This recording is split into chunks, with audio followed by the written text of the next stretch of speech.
1절에서 14절까지의 말씀입니다. 누가복음 3장 1절로 14절 92쪽, 제가 가지고 있는 성경은 신약 92쪽이 되겠습니다. 오늘 저와 여러분들에게 주시는 하나님의 말씀으로 믿고요, 우리 함께 받도록 하겠습니다. 다 같이. 디베르 황제가 통치한 지 15해, 곧 본디오 빌라도가 유대의 총독으로, 헤롯이 갈릴리의 분봉왕으로, 그 동생 빌립이 이두레와 드라고닛 지방의 분봉왕으로, 루사니아가 아빌레네의 분봉왕으로, 안나스와 가야바가 대제사장으로 있을 때에 하나님의 말씀이 빈들에서 사가랴의 아들 요한에게 임한지라. 요한이 요단강 부근 각처에 와서 죄사함을 받게 하는 회개의 세례를 전파하니, 선지자 이사야의 책에 쓴 바 광야에서 외치는 자의 소리가 있어 이르되, 너희는 주의 길을 준비하라. 그의 오실 길을 곧게 하라. 모든 골짜기가 메워지고 모든 산과 작은 산이 낮아지고 굽은 것이 곧아지고 험한 길이 평탄하여질 것이요, 모든 육체가 하나님의 구원하심을 보리라 함과 같으니라. 요한이 세례받으러 나오는 무리에게 이르되, 독사의 자식들아, 누가 너희에게 일러 장차 올 진노를 피하라 하더냐. 그러므로 회개에 합당한 열매를 맺고 속으로 아브라함이 우리 조상이라 말하지 말라. 내가 너희에게 이르노니 하나님이 능히 이 돌들로도 아브라함의 자손이 되게 하시리라. 이미 도끼가 나무 뿌리에 놓였으니 좋은 열매 맺지 아니하는 나무마다 찍혀 불에 던져지리라. 무리가 물어 이르되, 그러면 우리가 무엇을 하리이까? 대답하여 이르되, 옷 2벌 있는 자는 옷 없는 자에게 나눠줄 것이요, 먹을 것이 있는 자도 그렇게 할 것이니라 하고, 세리들도 세리를 받고자 하여 와서 이르되, 선생이여, 우리는 무엇을 하리까 하매, 이르되 부과된 것 외에는 거두지 말라 하고, 군인들도 물어 이르되 우리는 무엇을 하리까 하매, 이르되 사람에게서 강탈하지 말며 거짓으로 고발하지 말고 받는 급료를 족한 줄로 알라 하니라. 아멘. 할렐루야. 저는 오늘 본문 말씀을 중심으로 해서 성령 충만을 무엇으로 증명하는가, 이런 제목으로 함께 말씀의 은혜를 나누려고 합니다. 이런 반석 위에 지은 집은 비가 오고 바람이 불어도 안전할 수가 있습니다. 그러나 모래 위에 지은 집은 그렇지가 못하지요. 특별히 또 반석 위에 지은 집이라 할지라도 그 뼈대와 기둥을, 그리고 어떠한 지붕과 이와 같은 자료를 가지고 집을 짓느냐에 따라서 내구성이 다를 수밖에 없습니다. 약한 것으로 지으면 약해질 수밖에 없지요. 우리의 신앙생활도 마찬가지입니다. 무엇에 근거한 믿음 생활인가? 말씀에 근거한 믿음인가? 아니면 자기 경험이나 또 주변 환경에 따라서 하는 신앙생활인가에 따라서 그 신앙의 믿음의 정도나 또 어렵고 힘든 일을 만났을 때에 그 믿음을 끝까지 지켜가느냐 지키지 못하느냐가 결정이 된다고 하는 사실입니다. 어떤 사람은 교회 다니면 잘 된다고 하니까 친구 따라서 교회에 나오는 사람도 있습니다. 어떤 사람은 교회 나가면 좋은 사람들을 만날 수 있고, 또 교회 가서 말씀을 들으면 좋은 말, 절대로 나쁜 것을 가르치지 않는다는 소문을 듣고 좋은 말씀 들으려고 교회에 오는 사람도 있습니다. 심지어 어떤 사람은 심심해서 할 일 없어서 그냥 한번 가보자, 그래서 교회에 오시는 분도 없지 않아 있습니다. 그러나 이런 분들은 신앙생활을 지속적으로 오래 하지를 못합니다. 물론 이런저런 이유를 가지고 교회에 출석을 하셨다가 예수님 인격적으로 만나고 성령님을 뜨겁게 경험하고 또 교회에 귀중한 일꾼으로 세움받는 분들도 없지 않아 있습니다. 다행이죠. 그러나 대개 신앙생활을 기복이 없이 한결같이 잘하는 분들에게는 특징이 있습니다. 그 특징이 뭐냐면 말씀, 곧 성경에 근거하여 신앙생활을 하시는 분들, 이런 분들은 말씀 붙들고 신앙생활 하다 보니까 기복 없이 신앙생활을 잘 하시기도 해요. 또 어떤 분은 무릎을 꿇고 하나님 앞에 기도하여 기도의 끈을 놓지 않고 꾸준하게 기도의 무릎을 꿇고 신앙생활 하시는 분들 역시 기복이 심하지 않은 그러한 신앙생활을 하시는 것을 볼 수 있습니다. 그런가 하면 또 하나 거룩하신 영이신 성령님의 붙들림 바 되어져서 성령 충만한 가운데 신앙생활을 하시는 분들 역시 기복이 심하지 않고 신앙생활을 잘하는 것을 볼 수가 있습니다. 이렇게 말하면 세 가지 특징을 얘기할 수 있겠죠. 말씀, 기도, 성령 충만. 이것이 저와 여러분들이 어떤 상황 속에서도 믿음 생활, 신앙 생활, 교회 생활을 잘하게 만들어주는 요소라고 할 수 있죠. 말씀과 기도와 성령 충만. 성경은 이 성령의 사람과 육신에 속한 사람을 분명하게 대비하여 말씀해 주고 있습니다. 우리가 너무나 잘 아는 갈라디아서 5장 16절에서 23절 말씀에 보면 이렇게 기록해 주고 있습니다. 내가 이르노니 너희는 성령을 따라 행하라. 그리하면 육체의 욕심을 이루지 아니하리라. 육체의 소욕은 성령을 거스르고 성령은 육체를 거스르나니. 그러니까 육체의 소욕과 성령의 인도하심은 같이 갈 수가 없다는 거예요. 항상 서로 대비가 되는 거죠. 육체의 소욕을 따라 살면 성령이 소멸되어지고 성령님의 소욕을 쫓아 살게 되어지면 육체의 소욕을 쫓아 살지 않을 수 있는 그러한 이제 삶을 살아갈 수가 있다는 것이죠. 그러면서 말씀하시기를 너희가 만일 성령의 인도하시는 바가 되면 율법 아래 있지 아니하리라. 육체의 일은 분명하니 어떤 게 육체의 일인지 제가 하나하나 이제 15가지를 말씀드릴 텐데 여러분 그때 제가 말할 때마다 내 것 아니다, 떠나가라. 속으로 그렇게 명령하셔야 돼요. 너는 내 것 아니다, 떠나가라. 자, 제가 이제 어떤 것을 어떤 단어를 얘기할지 여러분 들으시면 내 것 아니다, 떠나가라 그러시는 거예요. 음행과 더러운 것과 속으로 하시면 돼요. 속으로 빨리 이제 겉으로 안 해도 괜찮아요. 음행과 더러운 것과 호색과 우상숭배와 주술과 원수 맺는 것과 분쟁과 시기와 분냄과 당짓는 것과 분열함과 이단과 투기와 술 취함과 방탕함. 내 것 아니죠? 떠나 보냈습니까? 다시 여러분 끌어안고 살면 안 돼요. 15가지 내 것 아니다. 이게 육체의 소욕을 따라 살아가는 사람들에게 반려들은 이제 무와 같은 진딧물과 같은 아주 안 좋은 거예요. 농사 짓는 분들 진딧물이 어떤 거 알잖아요. 그 이파리에 달라붙어 가지고 잎을 갉아먹고 말라 비틀어 죽고 결국에는 가지도 죽고 뿌리까지 말라 비틀게 하는 것이 진딧물이잖아요. 이거 어떻게 해야 돼요? 여러분 약이 없으면 막걸리라도 주면 다 죽는데요. 없애버려야 돼요. 자, 다시 한번 떠나가라 그래요. 제가 얘기할 때 완전히 사라지도록 떠나가라 그렇게 명령하세요. 음행과 더러운 것과 호색과 우상숭배와 주술과 원수 맺는 것, 분쟁, 시기, 분냄, 당짓는 것, 분열함, 이단, 투기, 술 취함, 방탕함. 할렐루야. 모든 걸 떠나보낸 줄로 믿습니다. 그런데 우리가 가져야 될 맺어도 열매가 있어요. 이런 일을 하는 데다 하나님이 나를 유업으로 받지 못할 것이요 오직 성령의 열매는 9가지 제가 얘기할 때 내 거다, 내 거다, 내 거다 그러는 거예요.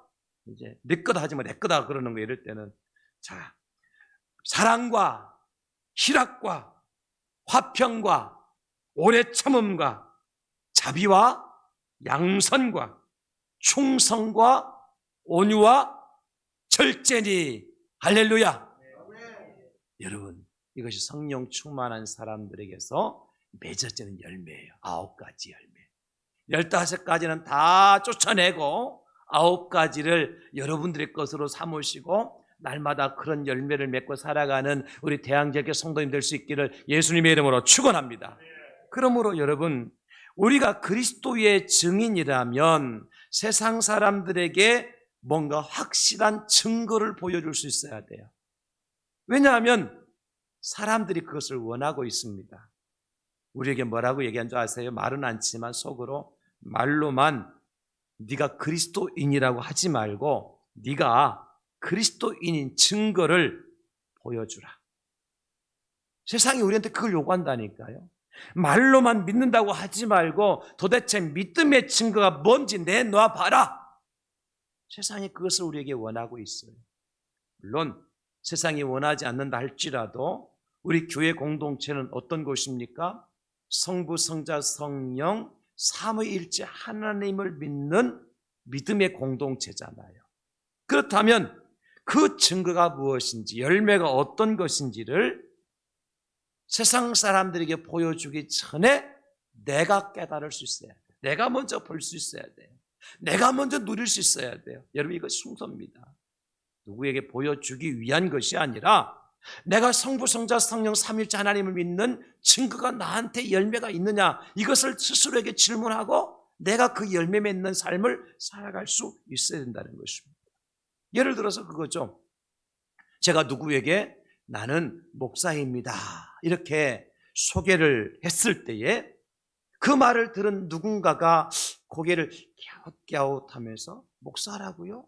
목사인 증거 좀 보여주세요. 그러면 이미 저는 목사의 생명이 끝난 겁니다. 저는 그렇게 믿어요.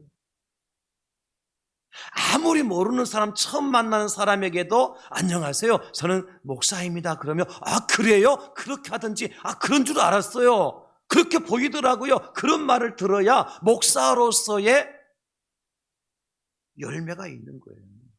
그렇지 않고 아 진짜 목사예요? 뭐 증거 있어요? 그럼 제가 얼른 노예나 총회 가가지고 내가 목사라고 하는 증명서 떼와서 갖다 줘야 되지 않겠습니까? 그것은 이미 늦은 거예요. 여러분들 누군가에 가서 내가 대항제교회 장로입니다 그러면 아 그래요? 그런 것 같았어, 그런 줄 알았어, 그런 말을 들어야 되고, 내가 권사입니다, 집사입니다, 내가 대항제교회 성도입니다 그러면 그들이 아 그럴 것 같았어요 라고 얘기해야 내가 예수님 믿는 성부, 성자, 삼위일체 하나님을 믿는 사람이라는 열매여 증거가 된다는 거예요. 이게 중요한 메시지입니다. 그런데 사실은 어때요? 생짜 모르는 사람에게 저는 가끔 그런 질문을 들어요. 저는 백화점에 가면요, 사람들이 저한테 와서 막 인사를 합니다. 제가 백화점 사장인 줄 아는가 봐. 병원에 가면 간호사들이 와 저한테 막 인사합니다. 제가 그 병원장이나 의사쯤 되는 줄 아는가 봐. 그런 경험을 제가 엄청 많이 해요. 사실은 어디 가면요, 그냥 막 병원에 가면 간호사들이 인사하고, 학교 가면요 학생들이 막 저한테 인사하고 지나가요. 제가 무슨 교수인 줄 아는가 봐. 목욕탕 가서요 저한테 인사는, 저한테 물어봐요. 혹시 뭐 하신 분이세요? 제 목사입니다. 그럼 아 그렇죠 그래요. 그 첫 마디가 아 그렇죠 그래요.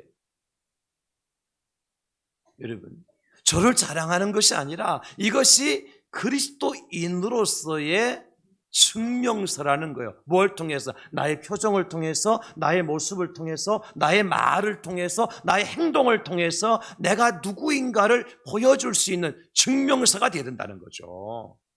오늘 그것을 말씀드리고 싶은 거예요. 그런데 언제 그런 일이 가능하냐? 정답은 성령 충만할 때입니다. 할렐루야. 우리 대양제일교 6월달 주제가 뭐죠? 오직 성령 충만으로. 코로나 팬데믹의 한복판을 지나왔습니다. 이제 모든 삶의 현장 속에서 많은 사람들이 지쳐 있어요. 그리고 어떻게 하면 이런 상황 속에서 다시 우리가 신앙의 회복을 통해서 그리스도인으로서의 원상을 복구할 수 있을까? 여러분 고민해 봐야 됩니다. 적어도 우리가 어떻게 이렇게 지치고 상한 모습으로 이 시대를 지나갈 게 아니라는 거죠. 다시 비상하는 날개를 활짝 펴고 위기를 기회로 극복한 아름다운 삶의 모습을 어떻게 하면 세상 사람들에게 보여줄 수 있을까? 그 해답이 뭐죠? 오직 성령 충만. 다른 비결이 없어요. 육체의 소욕을 따라서 사는 것이 아니라 성령님의 인도하심을 따라 살아가는 삶. 할렐루야. 이것이 내가 그리스도인입니다. 내가 성부, 성자, 성령 삼위일체 하나님을 믿는 하나님의 사람입니다 라고 보여줄 수 있는 증거는 뭐냐면 오직 성령 충만이에요. 같이 합시다. 오직 성령 충만으로. 여기 선포할 때 내 안에 성령께서 강력하게 역사하시는 그런 은혜가 임해야 돼요. 그냥 말로 그냥 떠드는 소리가 돼서는 안 됩니다. 여러분, 제가 설교할 때 그냥 가르치고 교육하기 위해 설교하는 게 아니에요. 제 안에 성령께서 계시기 때문에 성령께 제 입을 열어서 말하게 하시기 때문에 제가 설교하는 거예요. 다 같이 오직 성령 충만으로. 할렐루야. 이 모습을 세상 사람들한테 보여줄 수 있어요. 사실 오늘 본문에 등장하는 세례 요한, 어쩌면 세례 요한이야말로 오늘날 저와 여러분들이 이 코로나 팬데믹의 한복판과 같은 상황 속에서 승리한 사람의 모델이라고 할 수가 있습니다. 왜냐하면 세례 요한의 출생부터 시작해서 성장의 과정, 오늘 본문의 요단강에서 지금 말씀을 전파하고 마지막에 목베임을 당해서 순교하잖아요, 세례 요한이. 그렇기 때문에 세례 요한의 삶 자체가 결코 평탄한 상황 속에서 요한의 사명을 감당한 것이 아니었더라는 겁니다. 요한이 어떻게 출생하느냐면 요한의 아버지 사가랴 그리고 어머님 엘리사벳이 나이가 들어서 아이를 낳지 못할 그때에 하나님께서 엘리사벳의 기도를 들으시고 그 엘리사벳을 통해서 요한을 이 땅에 보내주셔요. 엘리사벳은 나이가 들어서 늙어서 아이를 놓지 못하는 그 상황 가운데 요한이 출생했단 말이에요. 그러면 출생한 요한이 나이 늦게 아이를 낳았으니까 사람들이 환영을 받고 박수를 받고 큰 잔치를 열어야 되잖아요. 그런데 어떻게 했느냐? 요한이 출생한 이후에 5개월 동안 무슨 사연인지 모르겠지만은 엘리사벳이 숨어서 지내요. 그리고 요한이 이제 자라날 때 어디서 자라는 거 하니까 광야에서 어린 시절 청소년의 세월을 보내게 되어집니다. 실제로 인생 광야를 체험하고 살았다는 겁니다. 그 말로만 광야 생활이 아니었어요. 메뚜기와 석청으로 끼니를 이어가면서 약대 털옷을 걸치고 아무도 그를 가르쳐주는 사람도 없고 환영해 주는 사람도 없고 함께하는 사람도 없는 광야의 한복판에서 세례 요한은 젊은 어린 시절 청소년의 때를 그렇게 보냈던 겁니다. 그리고 오늘 드디어 요단강에 나타나서 이제 사역을 감당하는데 그때도 마찬가지예요. 여러분, 정말 요란한 왕들과 통치자들의 이름이 오늘 성경 3장 1절에 기록된 것을 볼 수 있습니다. 3장 1절에 디베료 황제가 통치한 지 15해 곧 본디오 빌라도 누굽니까? 예수님을 십자가에 못 박도록 한 자. 헤롯 왕 누굽니까? 예수님을 심판한 자. 그리고 빌립과 이두레와 드라고닛 그리고 루사니아 아빌레네의 분봉왕이었던 루사니아, 안나스와 가야바 대제사장, 아주 유명한 이름만 대도 사람들이 벌벌 떨 수밖에 없는 그러한 사람들이 왕으로 분봉왕으로 대제사장으로 함께했던 그 시절에 요한이 드디어 출연을 하게 되는 겁니다. 결코 쉬운 출연이 아니었습니다. 그런데 여러분, 그렇게 드디어 2절에 요한의 시대가 열리는 듯한데 그 시대가 어떻게 시작이 되어집니까? 오늘 본문 2절을 보시기 바랍니다. 안나스와 가야바가 대제사장으로 있을 때에 하나님의 말씀이 빈들에서 사가랴의 아들 요한에게 임한지라. 어디에서요? 빈들에서. 누구에게? 요한에게 하나님의 말씀이 임하는 것을 볼 수 있습니다. 새 시대를 여는 새로운 소식의 팡파르가 어디에서 누구를 통해서? 빈들에 있는, 사막에 있는, 광야에 있는 세례 요한에게 울리는 거예요. 예루살렘의 한복판이 아니었습니다. 세례 요한은 바울처럼 가말리알의 문화생도 아니었습니다. 세계의 학문과 격식을 갖춘 지식인이 아니었습니다. 모세의 어린 시절처럼 왕궁의 예를 배우고 학문을 익힌 사람도 아니었습니다. 그야말로 오늘 저와 여러분들이 코로나 팬데믹 때문에 2년 이상이나 예배당에서 예배하는 일들이 불편하게 되어지고, 솔직하게 말씀드릴까요? 저는 오늘 이 시간 여러분들 다 마스크 다 벗고 예배합시다, 그렇게 말씀드리고 싶어요. 우리 찬양대원들, 찬양팀들 마스크 벗고 찬양합시다, 그런 말씀 드리고 싶어요. 그러나 그렇게 말하지 못하는 이 목사의 마음이 얼마나 힘든지 아시겠습니까? 얼마나 답답한지 이해가 됩니까? 우리의 상황이 그렇다고요. 예배도 황폐화되어졌고, 성도 간의 아름다운 교제도 단절되었고, 복음을 전하는 성도들, 증인들의 발걸음도 끊어진 광야와 같은 시대를 우리가 살아가고 있지 않습니까? 그런데 하나님은 바로 그곳에서 말씀으로 세례 요한에게 찾아오셨습니다. 그리고 요한도 지체하지 아니하고 자기에게 주어진 사명을 감당하는 것을 볼 수가 있습니다. 과연 어떻게 이런 일이 가능했을까?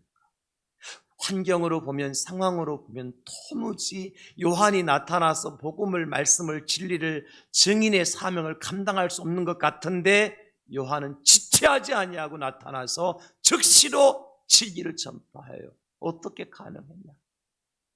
한 가지 이유 때문입니다. 바로 성령 충만입니다.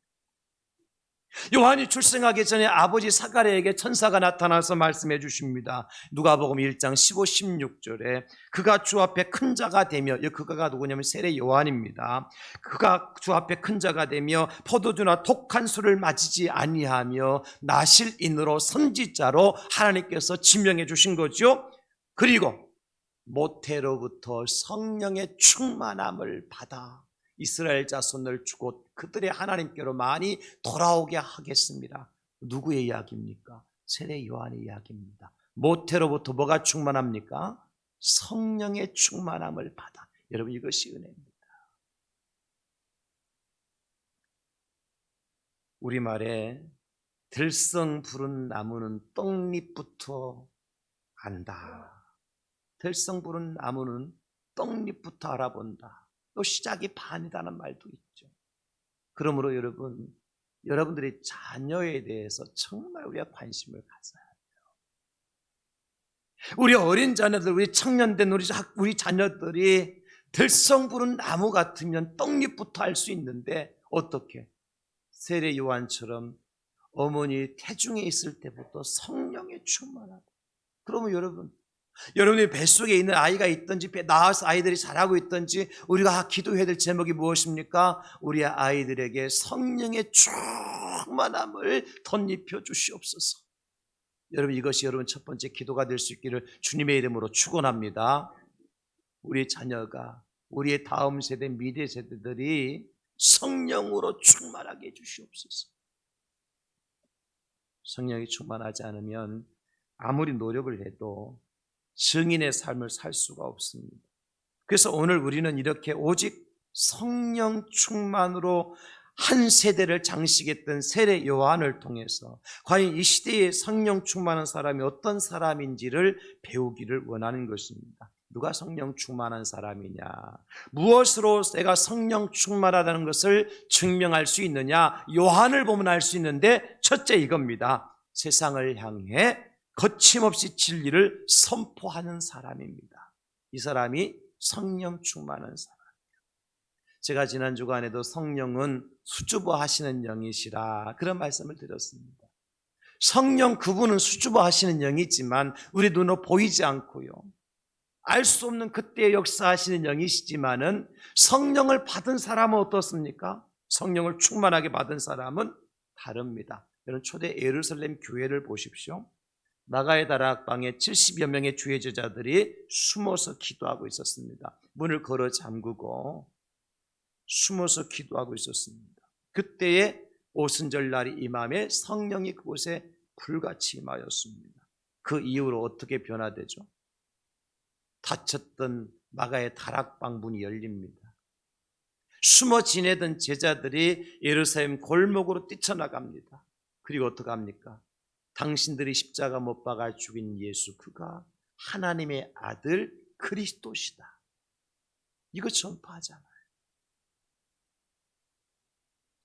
그 순간 어떤 것들도 성령 받은 사도들이 가는 길을 막아서지 못했습니다. 심지어 옥에 가둬도, 매로 때려도, 돌로 쳐도 그들의 증거를 가로막지 못했습니다. 사도행전 5장 41절, 사도들은 그 이름을 위하여 능욕받는 일에 합당한 자로 여기심을 기뻐하면서 공의 앞을 떠나가니라. 아무리 매를 때려도 돌로 쳐도요, 사도들이 입을 막지 못하더라.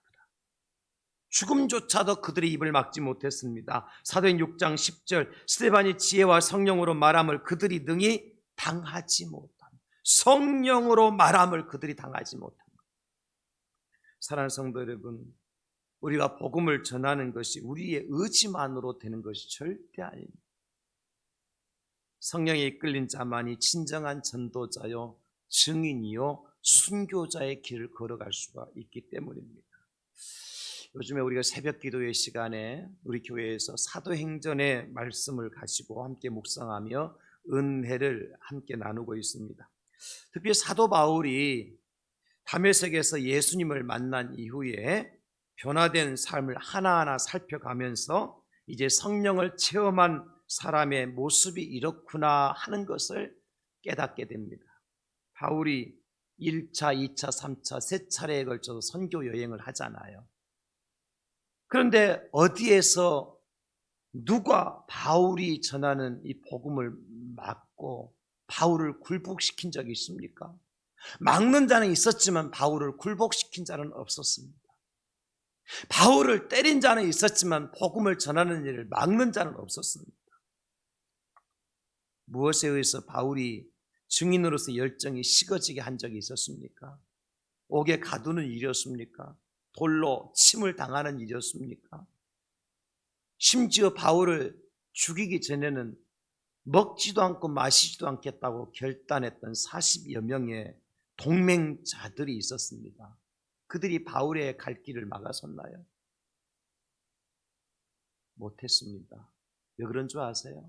바울은 이미 죽을 각오, 굶을 각오, 매맞을 각오, 갇힐 각오를 하고 복음을 담대하게 전했기 때문입니다.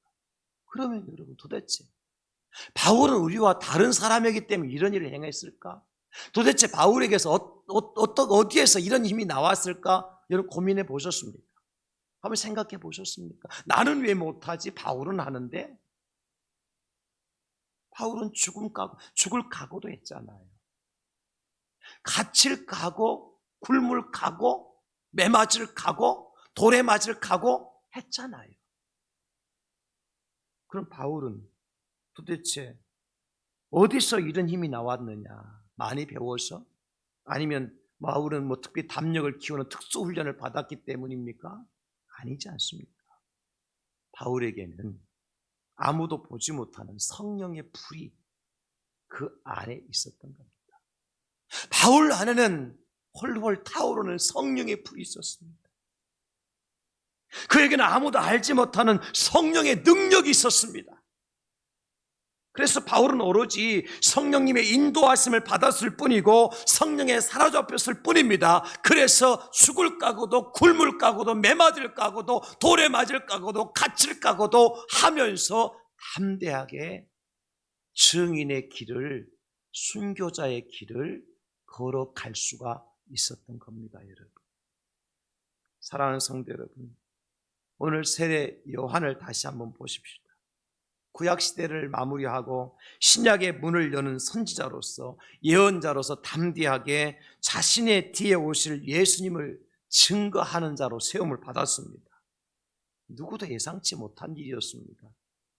적어도 구약 성경이 끝나고 400년 동안 영적 암흑기에 처했던 이스라엘 백성들에게 입을 열고 예수 그리스도를 전하는 자로 세움받았던 세례 요한, 어떻게 그가 역사의 한 골목길에서 한 폐지를 장식하는 데에 그렇게 위대하게 빛의 사명을 감당할 수 있었느냐고 하는 것입니다.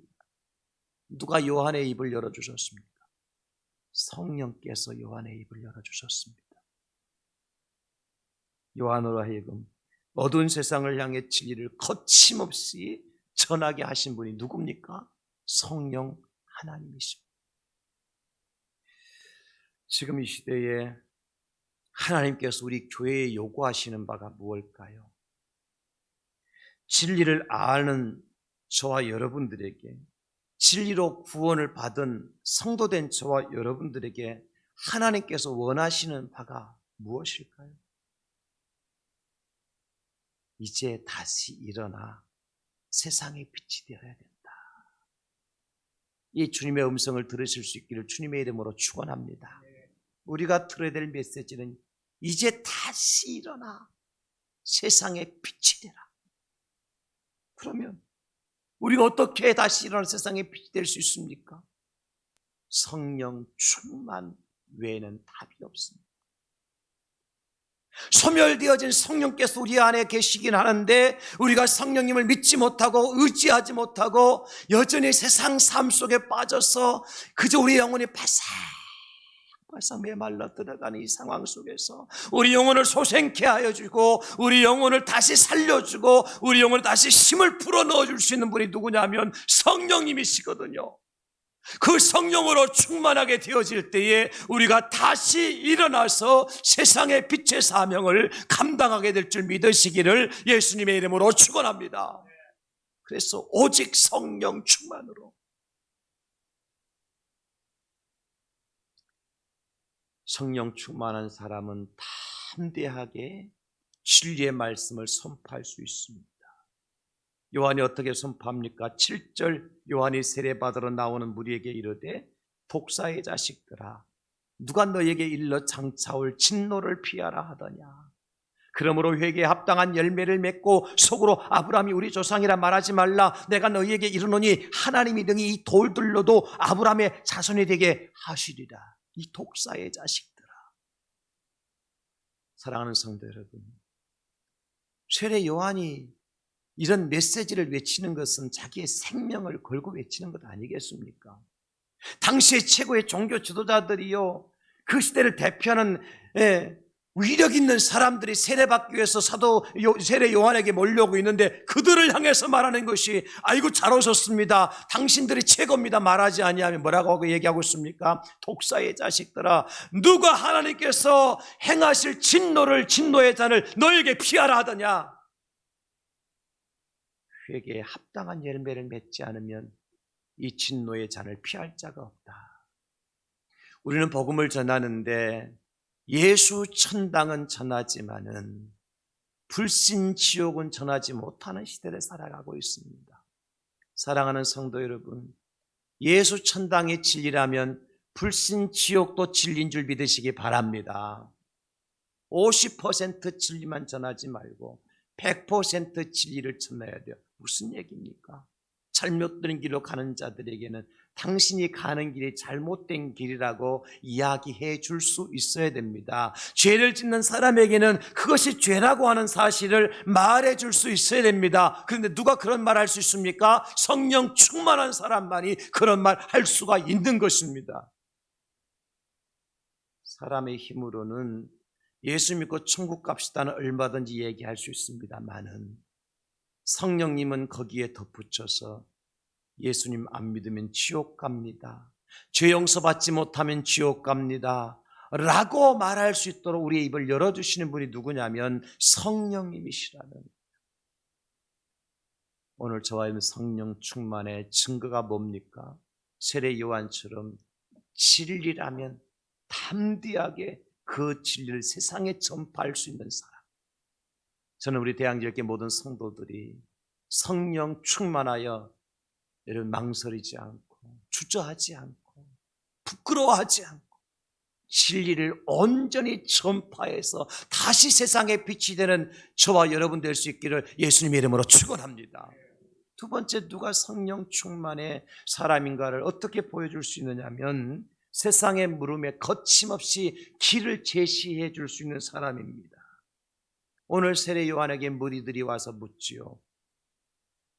그러면 우리가 무엇을 하리까?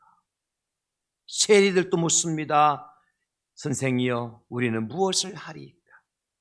군인들도 묻습니다. 우리는 무엇을 하리까?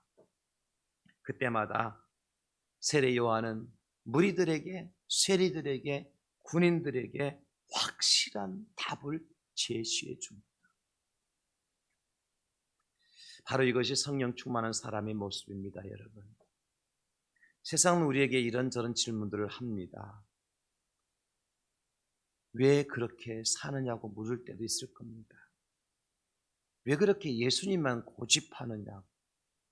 왜 그렇게 융통성 없이 답답하게 교회만 아느냐? 그렇게 해서 얻은 게 뭐냐고? 과연 잘된 게 있느냐? 여러분, 이렇게 묻는 세상 사람들을 향해서 대답할 답을 가지고 계십니까, 여러분은? 이런 질문에 대해 담대하게 대답할 준비가 되어 있습니까? 아니면 그런 말을 들을 때마다 뒤통수 긁으면서 쥐구멍이라도 있으면 들어가고 싶은 심정으로 말 한마디 못하고 그냥 돌아서고 있지는 않습니까? 나를 자랑하는 일이라면, 나에 대해서 말하는 일이라면 그럴 수도 있겠지요. 그러나 여러분, 세상이 여러분들에게 그런 질문과 궁금증을 가지고 다가섰을 때 성령 충만한 사람은 담대하게 대답할 수 있어야 됩니다. 왜 그렇게 사냐고요? 이렇게 사는 것이 참된 삶이기 때문에 이렇게 사는 겁니다. 왜 그렇게 예수님만 고집하느냐고요? 예수님만이 진리요 생명이기 때문에 예수님만을 고집하고 있습니다. 왜 그렇게 융통성 없이 답답하게 교회만을 아느냐고요? 교회 밖에는 구원이 없다는 사실을 믿기 때문입니다. 그렇게 해서 얻은 것이 뭐냐고요? 나는 구원을 받았고 생명을 얻었고 천국을 나의 기업으로 받았노라고. 이런 대답할 수 있어야 되지 않겠습니까? 뭘 머뭇거립니까? 우리가 무엇을 말하라고 성령께서 저와 여러분들을 세상 사람들 앞에 세워주셨습니까? 진리이신 예수님이시지 않습니까? 생명이신 예수님 아닙니까, 여러분? 완전하신 하나님이신 예수 그리스도가 아니신가요? 우리의 구원의 주가 되시는 독생자 예수님 말입니다. 그런데 뭘 주저합니까? 왜 망설이고 왜 담대하게 대답하지 못하는 걸까요? 몰라서 그러는 걸까요? 지식이 짧아서요? 말주변이 없어서요? 무슨 소리입니까? 예수 믿는 사람은 모아놓으면 말을 얼마나 잘하는 줄 압니까? 변호사도 그런 변호사가 없습니다. 박사도 그런 박사가 없습니다. 세상 만물 다 아는 사람들이 예수 믿는 사람들입니다. 그런데 왜 세상이 우리에게 묻는 진짜 대답해 줘야 될 질문에 대해 대답을 못 해주는 걸까요? 이유는 한 가지입니다. 성령님의 음성을 나도 모르게 거부하고 있기 때문에 그렇습니다. 육신의 생각으로 성령의 생각을 부정하게 만드는 마귀의 꾀임에 빠져서 성령께서는 말하라 대답하라, 말할 것도 주시고 대답할 것도 주셨는데 마귀는 말하지 말아라, 부끄러운 일이다, 절대 내 입을 틀어막으라, 그러면서 말하지 못하도록 틀어막는 그 마귀의 꾀임에 빠졌기 때문이에요. 말하지 못하는 자는 그렇습니다. 누가복음 12장 11절 12절 보십시오. 예수님 제자들에게 뭐라고 말씀합니까? 사람이 너희를 회당이나 위정자나 권세 있는 자 앞에 끌고 가거든 어떻게 무엇으로 대답하며 무엇으로 말할까 염려하지 말라. 마땅히 할 말을 성령이 곧 그때에 너희에게 가르치시리라 하시니라. 할렐루야. 성령은 우리에게 말씀 주신다니까요. 그때마다 대답할 말을 주신다니까요. 그런데 마귀는 어떻게 해요? 그 틀린 거야. 아니야. 말하지 마라. 입 다물고 있어. 부끄러운 줄 알아. 마귀가 시키는 겁니다. 저와 여러분 예수 믿는 게 부끄러운 일입니까, 여러분? 우리가 전하는 예수님이 부끄러운 예수님이십니까? 그런데 왜 말 못하죠? 왜 그들에게 대답을 못하는 거죠? 당신들이 교회 나가는 목적이 뭐냐고 물어볼 때에, 그렇게 해서 얻은 것이 뭐냐고 물어볼 때에 왜 우리는 그냥 뒤통수만 긁고 묵묵부담일까요? 무건수행일까요? 여러분, 성령님의 음성에 우리 거부하고 있는 것. 여러분, 이것이 성령을 거절하는 죄입니다. 세상 얘기, 부동산 얘기하고 뭐 다른 얘기하라면 막 그냥 줄줄줄줄 막 그냥 시냇물이 졸졸 흐르가듯이 하는데 왜 예수님에 대한 이야기는 못 하는 거예요?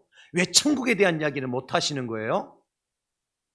예수 믿는다고 하면서도 천국 백성이라고 말하면서도 말입니다. 사탄의 게임에 빠진 거예요. 마귀의 게임에 넘어진 거예요. 이미 진 겁니다. 세례 요한은 어떡합니까? 다 대답해 주고. 바울, 소동을 일으킨 유대인들 앞에서 잠잠히 있었습니까, 여러분? 자기를 재판하는 불의한 대제사장들 앞에서 바울이 입을 닫고 있었습니까? 심지어 로마 총독과 로마 황제 앞에서, 가이사 앞에서 바울은 어떻게 했습니까? 내가 믿는 예수님, 나를 구원하신 예수님, 진정한 메시아이신 예수님을 거침없이 그들이 묻는 대로 대답해 주었어요. 여러분, 이것이 성령 충만한 증거입니다. 그렇습니다. 우리는 세상을 향하여 궁금증을 주는 사람들이 되어서는 안 됩니다. 길을 찾지 못하고 방황하는 사람들에게 길을 가르쳐주고 제시해 주어야 됩니다. 내가 왜 사는지 모르겠다고 묻는 자들에게 왜 살아야 되는지 이유를 가르쳐줘야 됩니다. 나는 이 땅에서 아무런 소망이 없다고 말하는 사람들에게 그들에게 소망이 무엇인지를 대답해 줄 수 있어야 됩니다. 밤잠을 이루지 못하고 우울증에 걸려서 고통하는 자들에게 잠잘 수 있는 비결이 무엇이며 우울증 가운데 해방될 수 있는 방법이 무엇인지를 제시해 줄 수 있어요. 할렐루야. 그런데 우리가 우울증 걸려 있고 우리가 불면증 걸려 있으니 이게 뭘 한단 말입니까 도대체? 여러분들이 먼저 우울증과 불면증으로 치료를 받고 성령께서 치료해 주신 치료의 은혜를 체험하고 그렇지 못한 자들에게 그 길을 제시해 줄 수 있는 성령 충만한 사람 될 수 있기를 예수님의 이름으로 축원합니다. 내가 갈 길을 알지 못하고 소망도 없이 꿈도 없이 그저 하루하루 마지 못해서 버티고 살아가면서 어떻게 세상 사람들에게 그 길을 제시해 줄 수 있겠습니까? 내가 먼저 성령 충만한 살아야 될 이유를 알고 내가 붙들고 있는 소망을 끈을 굳게 붙들고 세상 사람들이 묻는 그들에게 이것이 소망이며 이것이 생명이며 이것이 길이라는 사실을 담대하게 제시해 줄 수 있는 성령 충만한 사람, 멋지지 않습니까? 저는 감사한 것 중에 제가 일부 예배 때 말씀을 드렸습니다만은 오늘 오전 6시 37분에 제 핸드폰에 문자가 한 통 들어왔어요. 물론 그 시간에 제가 확인을 못하고 일부 예배 드리러 오기 바로 직전에 그 핸드폰을 켜서 보니까 6시 37분에 문자가 한 통 들어왔더라고요. 평소에 알고 지내시던 교육자, 늦게 신학을 하여서 어렵게 이제 목회자가 된 분인데 저한테 문자가 왔어요. 목사님, 제 아내 사모가 뇌졸중으로 쓰러져서 입원했습니다. 막힌 내 혈관이 뚫어지도록 목사님 기도 좀 해주세요. 자주자주 통화하고 연락하는 분도 아닙니다. 1년에 두세 번, 서너 번 생각나면 그분이 전화하고 카톡 오면 답해주는 그 정도의 관계죠. 제가 그 문자를 보고 물론 기도하였지만 제가 감사하다는 이유가 뭔지 압니까? 그분이 당신의 아내 사모가 뇌졸중으로 쓰러졌을 때에 누구에게 기도 부탁을 할 수 있을까? 그 중에 한 사람이 제가 해당된다는 사실 때문에 저는 감사한 거예요. 어렵고 힘든 일이 있을 때 의지할 수 있는 사람, 부탁할 수 있는 사람, 의논할 수 있는 사람, 함께 할 수 있는 사람이 내가 되었다는 사실 때문에 감사했던 겁니다. 그 사모님의 모든 혈관에 막혔던 혈관이 뚫어지는 역사가 일어날 줄 믿으시기 바랍니다. 할렐루야. 여러분, 그분의 이름도 모르고 얼굴도 모르지만 우리가 오늘 아멘 한 것을 하나님께 역사해 주실 줄로 믿습니다. 여러분, 그렇습니다. 우리 세상에 답을 제시해 줄 수 있는 사람이 되어야 돼요. 그러기 위해서 성령으로 충만해야 됩니다. 육신으로 충만하면 세상의 것을 답을 줄 수밖에 없지만 성령으로 충만하면 하나님의 것으로 답을 제시해 줄 수 있습니다. 공의와 사랑으로 이 땅에 오신 예수 그리스도가 해답이지 않습니까?